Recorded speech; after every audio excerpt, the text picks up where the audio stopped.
1년에 제사를 3번, 명절에 차례를 지내는 곳입니다. 더 많이 하시는 분들도 계시겠지만 쉬운 일이 아니란 것을 모두 아시죠? 게다가 저희 시댁은 아들만 대접받는 집안이에요. 특히 그 중에서도 큰아들은 왕이나 다름없습니다. 다행인지 불행인지 저희 남편은 막내 아들이고요. 첫째는 아주버님, 둘째가 시누이입니다. 시누이는 좋은 분이세요. 아무래도 같은 여자로서 차별을 받고 살아오셔서 제 마음을 가장 잘 알아주세요. 남편보다도 더요. 아주버님은 저희보다 늦게 결혼을 했지만 바로 아들 둘을 낳으셨어요. 시어머니, 시아버지가 정말 좋아하셨었죠. 그에 비해 저희는 아이가 한참 동안 생기지 않았어요.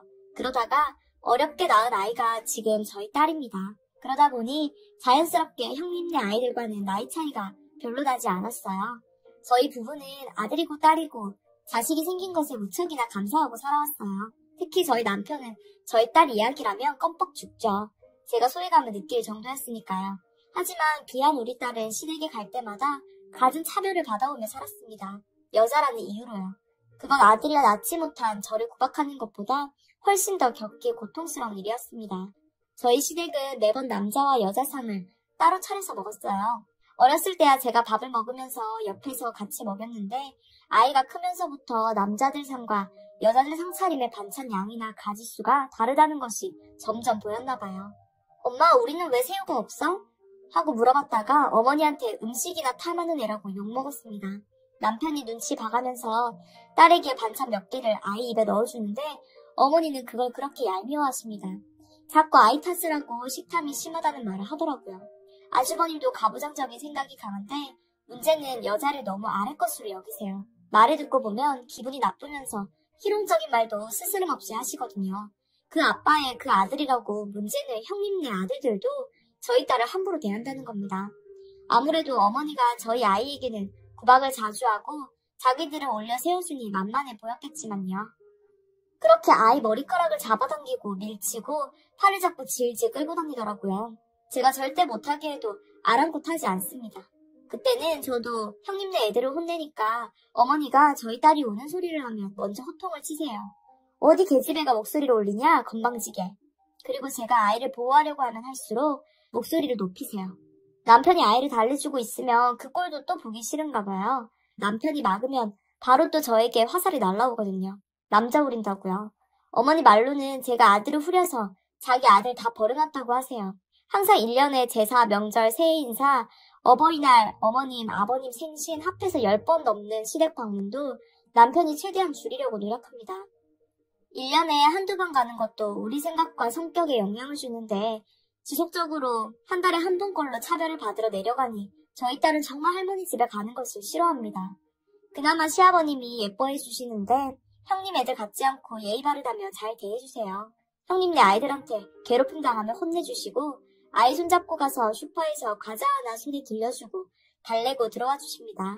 그리고 가족 몰래 용돈도 꼬박꼬박 챙겨주셨어요. 아이가 초등학생이 되면서부터 엄마가 힘들다고 수저랑 젓가락 놓는 것을 돕기 시작했는데요. 기특하죠. 그런데 어느 날부턴가 형님이 그걸 당연하다는 듯이 생각을 하시더라고요. 애들이 TV 보고 있으면 저희 딸만 불러서 반찬 나르기를 시킨다던가 밥 다 먹은 후에 제가 설거지를 시작하면 저희 아이한테 상을 닦게 시키기도 하고요. 가장 막내인데도요.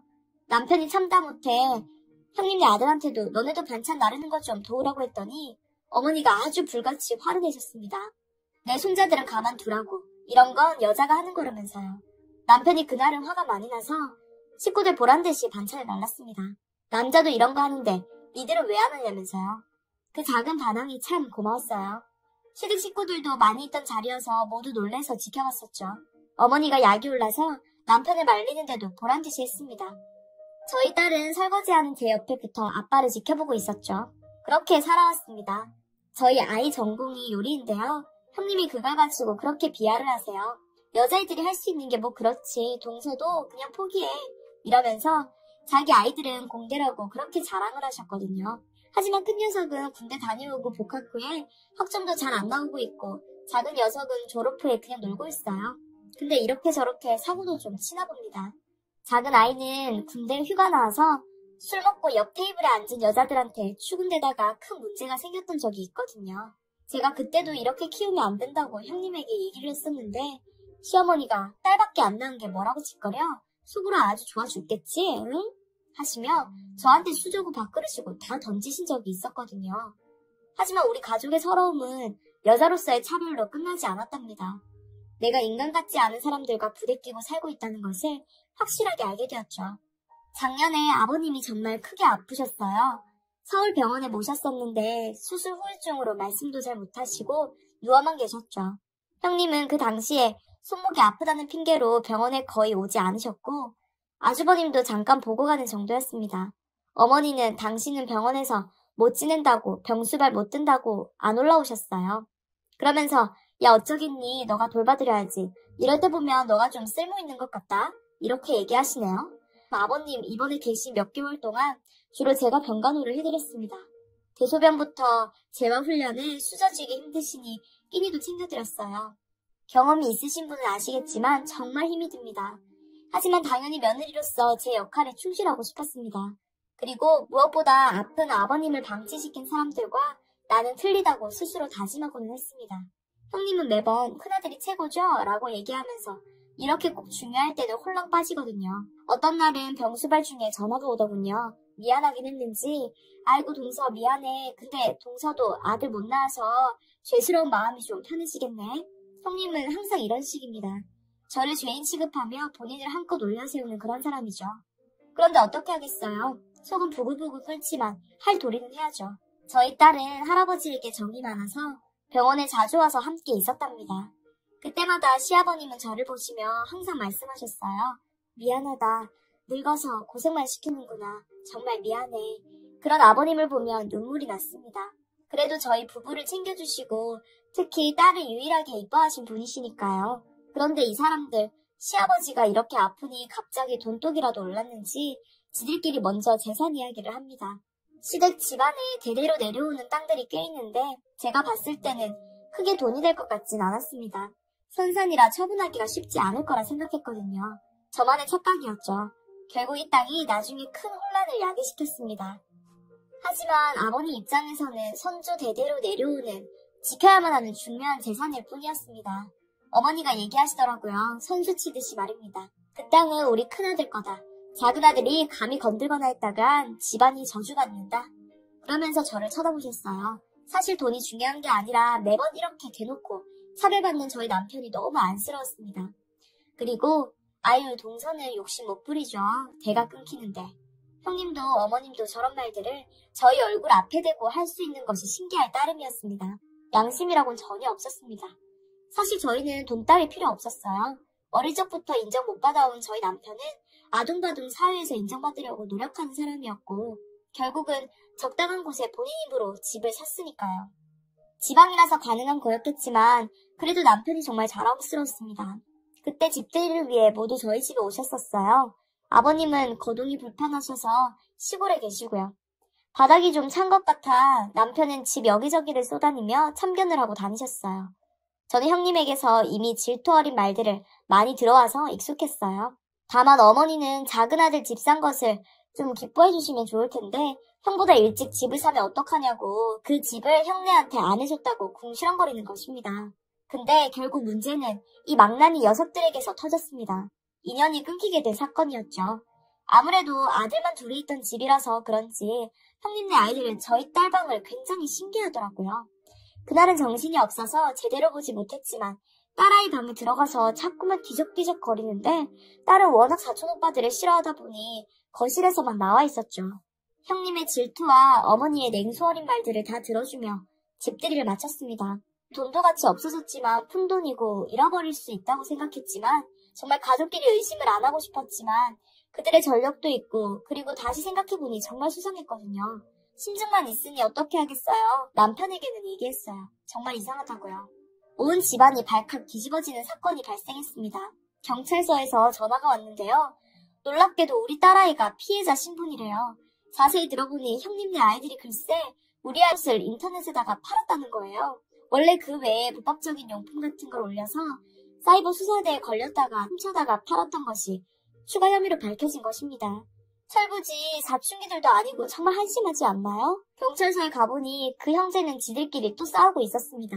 인터넷에서 파는 쇼핑몰 명의는 형인데 활동은 주로 동생이 했었다나 어쨌거나 내가 봤을 땐 둘이 똑같은 사람들인데 지들끼리 모함하고 멱살 잡고 어떻게든 돈을 마련해보려고 그랬대요. 돈을 벌려면 작은 일이라도 시작해야 하는 것 아닌가요?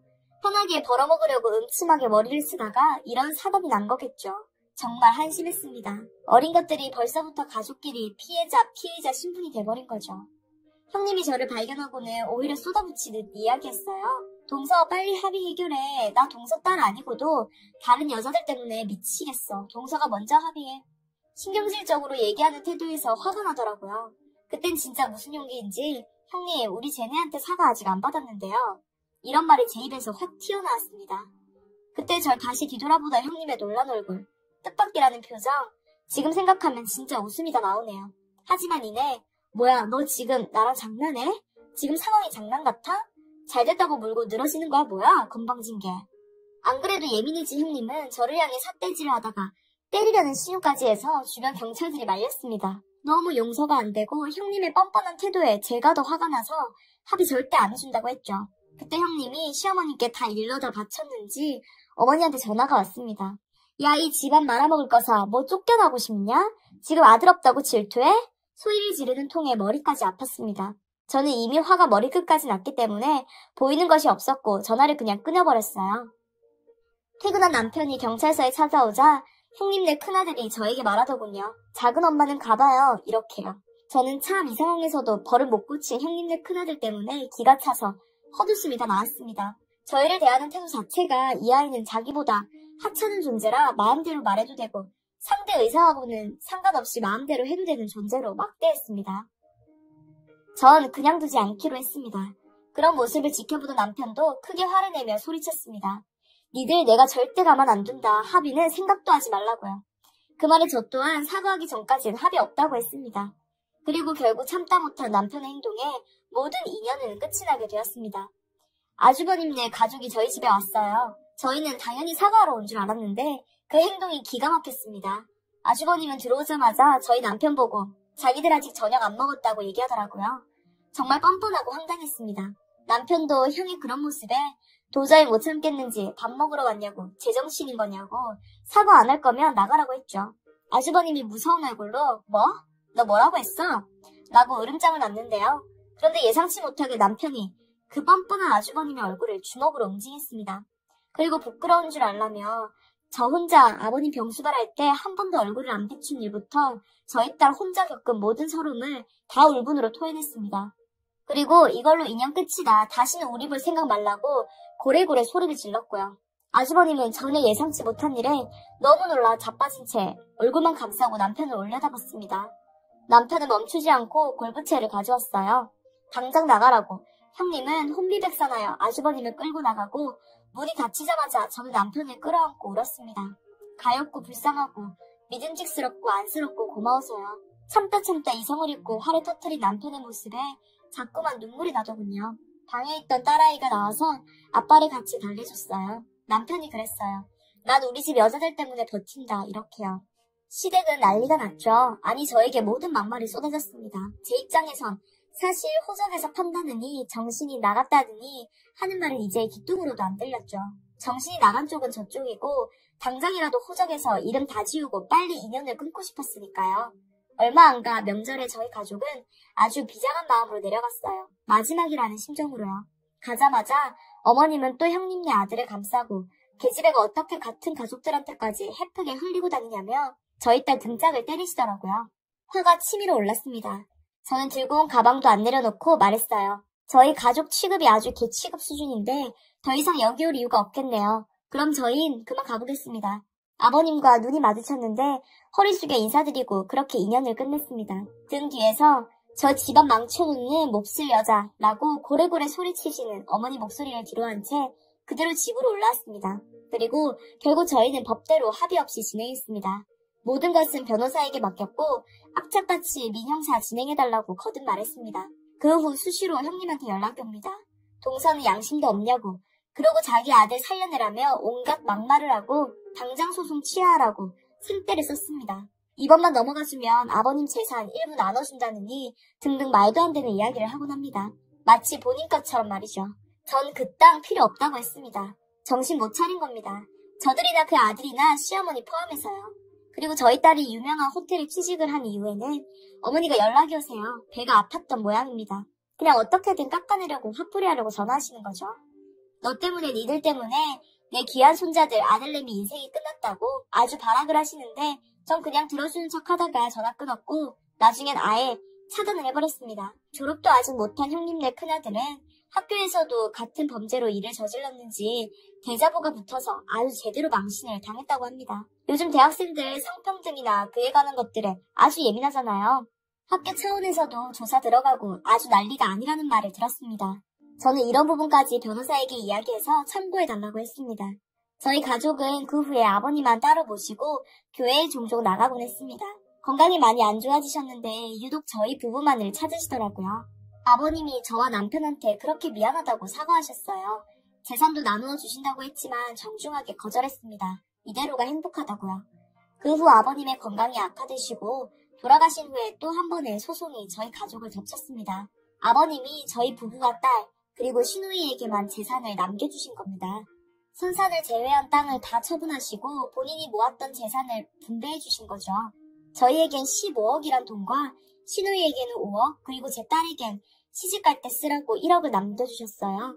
시어머니는 살고 계신 아파트와 1억을 받으셨는데 충격적인 것은 큰아들에게는 한 푼도 물려주지 않으셨어요. 이미 아들들 소송과 합의금으로 여기저기 빚을 끌어모았는데 대놓고 재산을 노리던 그들에겐 악몽이었을 겁니다. 변호사를 통해 알게 된 조건에는 그냥 선산만 지켜달라고 애원하셨습니다. 큰아들 시어머니한테 돈이 가면 대대로 내려온 선산마저 팔 것 같다고 하며 변호사에게 매우 강조했다고 합니다. 그리고 저한테 손수 쓰신 편지 또한 건네받았는데 보자마자 눈물이 주르르 흘렀습니다.